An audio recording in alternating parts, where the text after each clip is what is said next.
Ito mga ka-farmers po ang tip po natin sa inyo para po sa ating pong pag-spray ay talagang alamin po natin, tiyakin natin pong mabuti na maganda po ang panahon. Kung kayo po ay dahil once po mga ka-farmers na maulan po yan, lalo na po ang malakas, humihina po ang ating pong pang herbicide dahil nahuhugasan po siya at nagkakaroon po siya ng lakas muli kapag ka nabasa po ang lupa. Kadalasan observation po natin sa mga pamatay damo na ating ginagawa po ngayon.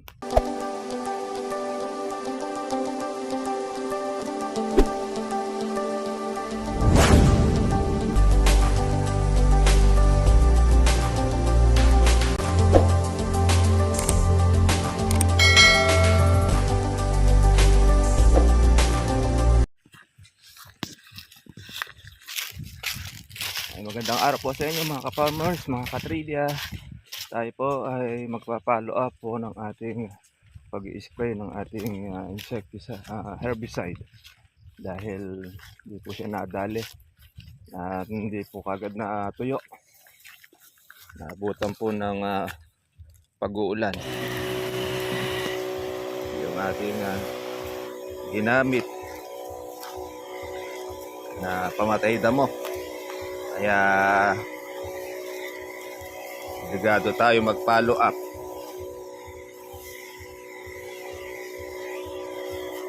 Ang ating pag-i-spray. Ayan, magandang araw. Ayan, tinansya na po natin, natuyo na. Wala na pong basa. Kasi umulan din kanginang maga. Ay, yung oras natin ng spray ay alas 11:30 na magtatanghali na. Sinigurado natin mga ka-farmers na tuyo na po yung damo para sure natin na hindi na po magiging matabang ang gamot natin. Nawawala po kasi ng bisa pagka basang-basa natin siya may i-spray ng herbicide. Nababawasan ang kalidad.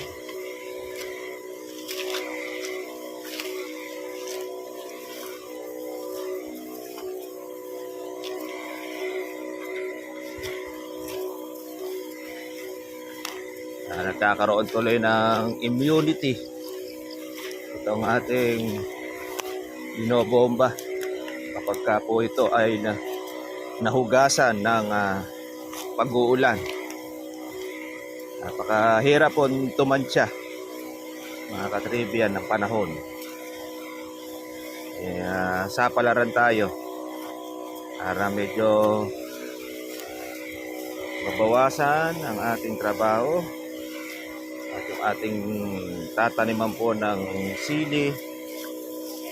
Siguradong patay na ang damo.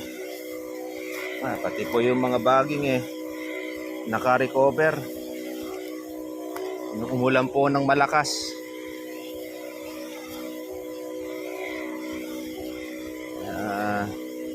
Sayang din po yung ating timpla.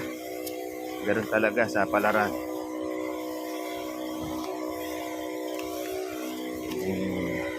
Ating gatas-gatasan kung tawagin, gamot sa dengue.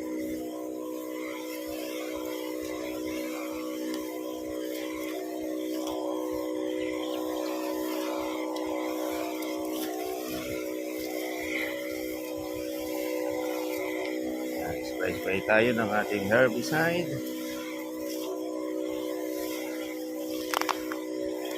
Sure. Sa pag-aararo ay tuluyan ng matepok.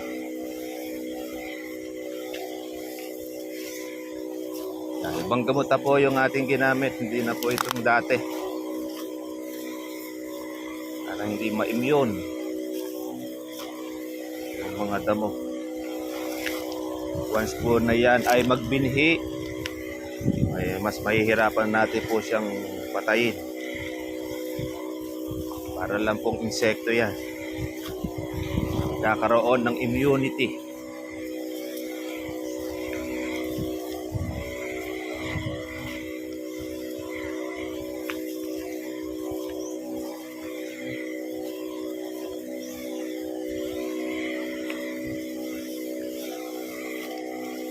Ah, sasawa tayo ka-spray eh.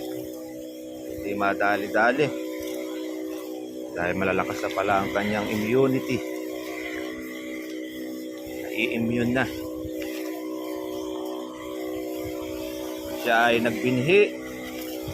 Yo, mas mababagsik na yung mga damo.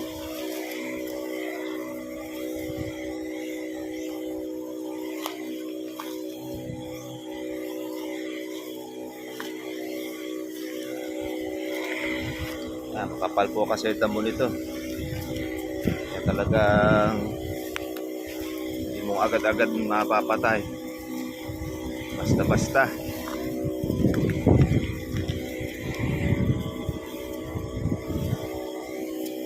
Maliban talagang babasain mo ng mabuti. Hindi naman po yung nakababad. Sayado na masyado yun.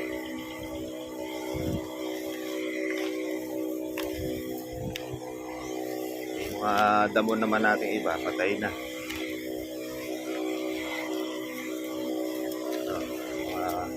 Paghuhulip na ginagawa natin sa ating herbicide.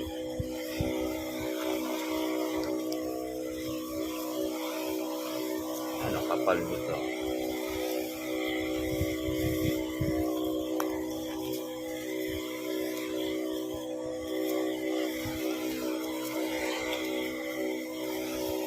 Hindi pa yung bumerde pa.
Dakake.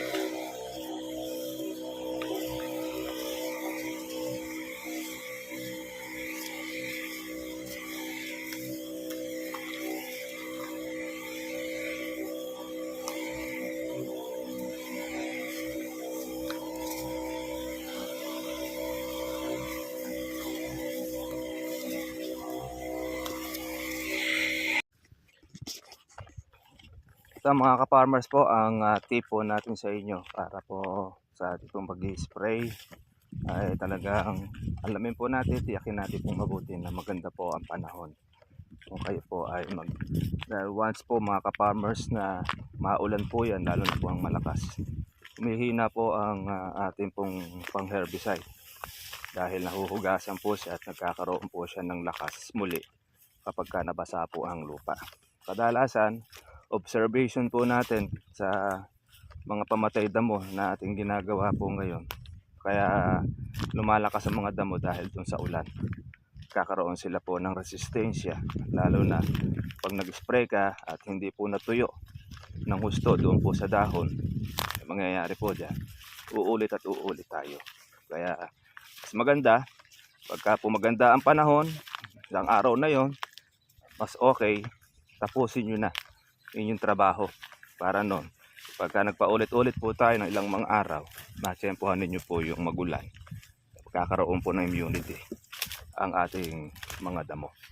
Na ang mangyayari dyan, gagastos tayo ng gastos na hindi natin mapapatay ang damo o makokontrol. O sige mga ka-farmers, isa pang kuwan pa tayo para doon sa nabasa po ng ulan at hindi po natuyo. Kaya follow po natin. God bless po sa inyo lahat mga katribya. Magandang araw po sa atin. Bye bye.